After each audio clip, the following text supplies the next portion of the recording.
मरहूम सहाफी और anchor person Arshad शरीफ की साहबजादी अलीजा अरशद भी वालिद के नक्श कदम पर चलने लगी।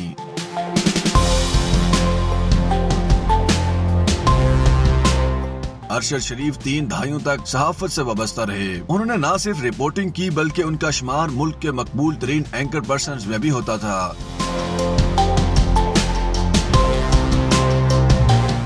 वालिद की तरह अब उनकी जवां साला बेटी अलीजा अरशद ने भी सहाफत का इंतखाब करते हुए ARY न्यूज पर बतौर रिपोर्टर करियर का आगाज कर दिया है। अरशद शरीफ की साहबजादी की जानिब से सहाफत के करियर का आगाज किए जाने पर मुतअद्दिद शख्सियात और सहाफियों ने उनके लिए नेक ख्वाहिशात का इजहार करते हुए उनकी कामयाबी के लिए दुआएं की।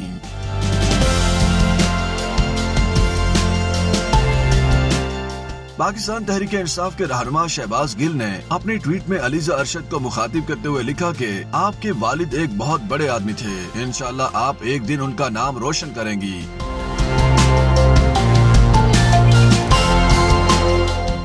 एंकर पर्सन और सहाफी फरीहा इदरीस ने भी अलीजा अरशद के लिए नेक ख्वाहिशात का इजहार करते हुए उनकी तरक्की की दुआएं की। मारूफ सहाफी और एंकर पर्सन साबिर शाकिर ने भी अपने साथी सहाफी की बेटी की तारीफें करते हुए लिखा, शहीद अरशद शरीफ जिंदा होता बिंदा होता रहेगा, हर सुबह हर शाम हर रोज हर जगह आजादी फिक्र का चराग कभी नहीं बुझेगा।